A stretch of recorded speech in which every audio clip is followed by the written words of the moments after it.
What's going on, y'all? It's your boy Divine, and today we're going to be talking about things the MCU need to do going forward.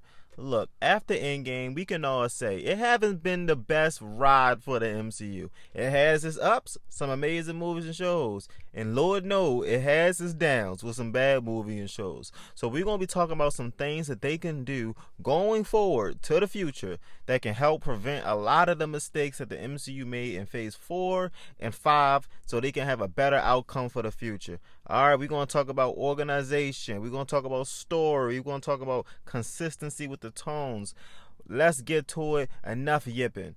Let's begin with organization. Growing up watching the MCU, Iron Man came out when I was 8 years old. 8. I'm still watching the MCU now. I have seen the progress from their storytelling and their organization, their CGI battles, everything. I've seen it in real time. The biggest problem right now is that nothing is connected. I remember in Phase 1, 2, and 3 how everything is connected. From background characters to anything, cameos, every word you had to listen to because you never know what they was referencing for the future, even within the same phase. But a lot of that is lacking in Phases 4 and 5. It's so much bombastic stuff happening that nobody is talking about. Moon Knight, Khonshu, literally moved the stars and skies above the whole entire planet Earth. Nobody saw that. Was everybody just in the house, knocked out, taking a power nap? Like, nobody saw that. I said, okay, well, maybe it's like some Egyptian mumbo and jumbo and like only they can see it. Maybe. Okay, that's cool. Let's throw them a bone, right? Cool. Captain America, the symbol of peace for the Avengers, for a lot of people in the world. Captain America chopped off somebody's head on the steps with a bloody shield caught on the camera.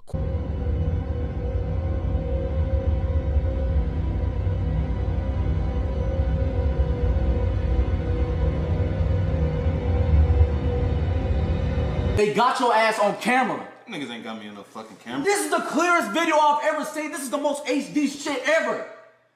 This is 4K. How did they get you in 4K?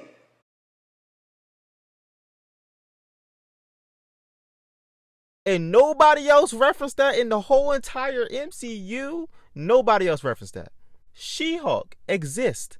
I would hope that she would have made a joke about it in her show. You know what I mean? It is a legal show. Captain America doing such a heinous crime is a good joke.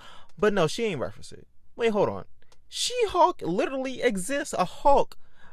People was terrified of the Hulk, scared of him, especially what happened in Africa and Age of Ultron. People always been terrified of the Hulk. And you have a literal Hulk going on, and nobody else referenced it outside of people in the She-Hulk show.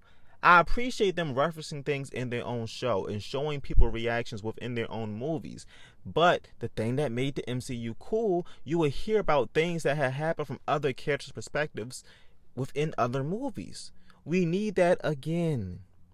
What else had happened? Didn't Hawkeye have a whole fight in New York during Christmas? And what, didn't Spider-Man Far From Home take place around the same time? Like, I need some more connectivity, man. Like, it's just crazy how a lot of stuff was not referenced. And one of the biggest things in Eternals, a literal celestial god being came to Earth, placed his head and body around Earth, and showed people his existence and said, hey, and took a bunch of people. Well, like 2 or 3 Eternals he took. But the point is, nobody referenced that whole entire situation. You think Nick Fury on the sword base in space, hovering above Earth, would reference that whole incident of a god being looking and hovering above Earth and taking 2 or 3 people? That wasn't referenced at all in Secret Invasion. You think that will be his reason of coming back down to Earth and seeing what the hell is going on. But we know, look, Secret Invasion was a little bit of a mess. I appreciate the tone, but that's a video for another day. Hopefully they learn from their lessons. We want, as a fan, we want more connectivity. We don't want the MCU to end and crash and burn. We want more connectivity so it can grow and flourish like it was in its prime, in its heyday, building up towards Endgame. So, with Secret Invasion ending, though humans, everybody on Earth know about the Skrulls' existence and are terrified of them, let people be terrified of Skrulls throughout the rest of the MCU up until like phases 6 and 7. Let people be scared. Let people talk about them in the background and dialogue. It's like, oh my God, I hope she's not a Skrull. No, you're a Skrull. I can't trust you. Let's see the repercussions of that whole show throughout the MCU instead of it just being a one-time thing and it's this major event happen and nobody talks about it. We need more connectivity. When you leave this video, I at least want you to have one thing stuck in your head. Make the MCU connected again. Next, let's talk about quantity over quality. And I feel like that's what's been going on lately. They've been putting out so much content, the quality has kind of disappeared. With Moon Knight, there was so much bad CG. She-Hulk had some bad CG, but technically her whole character is CGI, so I was expecting a little bit of bad stuff in there. But a lot of the movies have bad CGI, like Thor Ragnarok. Like, we need to reduce some of this content if you don't have the budget to be spread so much. You're spreading yourself too thin. And also, look at WB.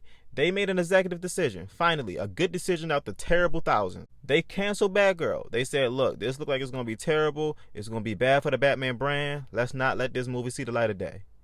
And I at least appreciate them noticing that versus Disney putting out a product that they know they're not the proudest of. Or they know this product needs a bit more polish. They know this product needs a bit more CGI with the budget. They know this product needs a couple more episodes to be more polished. But no, they just keep putting out these products where they know have a lot of problems within the story, structure, production, but they just put it out anyway when they know they need to put it on hold and put a little bit more time, effort, and money into it. Learn from your enemies. Look, WB, again, don't make good decisions, but at least this one time I think they did. I hope that Disney, Bob Iger, Kevin Feige put a lot more time and energy into their products and stop spreading themselves so thin. And I love the MCU, but these are some problems when it comes to the organization. It's so much product. I remember watching these shows back to back, and I'm like, there's so much going on, including movies and other content from other fandoms. I feel like it's just too much. And I have no problem if you want to keep up with that volume. But if you want to keep up with that volume, each product needs to be something worth watching. We need more personal stories. The reason why I love Falcon and Winter Solider, and I think it's the most underrated Disney Plus show, is because it was really personal. It was a personal tale with Sam and Bucky. It's like I was in the backseat of a car watching two best friends bicker and care for each other while I was just watching the whole thing develop.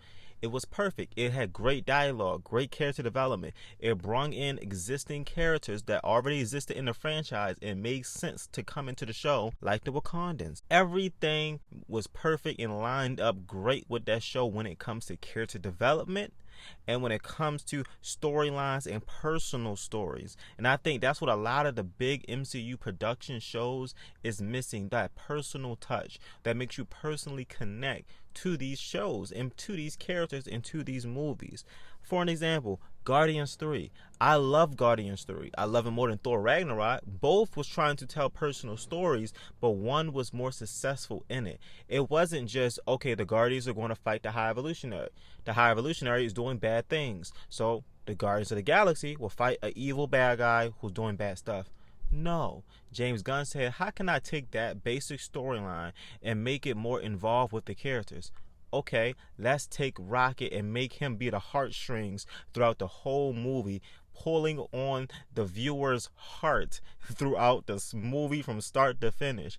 That's what I need more of. In Thor Love and Thunder, it should have been more of that when it comes to Jane. In Thor Love and Thunder, it should have been more of that when it comes to Thor and him dealing with the aftermath of everything. But no, it was kind of none of that. The whole sense of humor and tone was just off completely.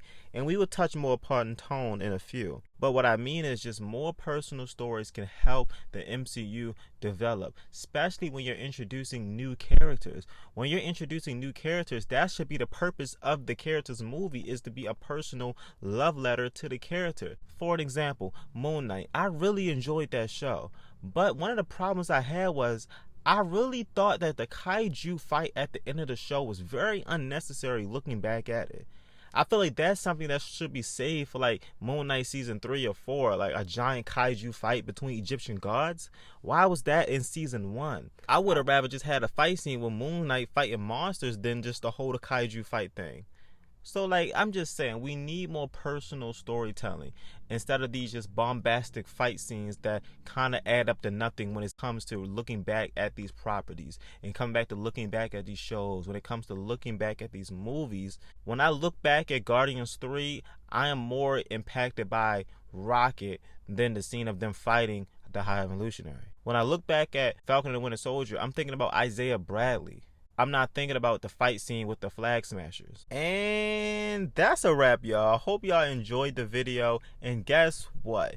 I started a TikTok, so if y'all want to see my face and get my daily thoughts and opinions, follow there. I talk about all things nerdy, of course. I love y'all. I appreciate all the consistent support from all my subscribers and people that's not even subscribed. Thank everybody for every view that I have received on every video. I'm going to keep on going strong. And make sure y'all like, comment, and subscribe. Hopefully, I'll be seeing y'all on TikTok and reading y'all comments in the comment section.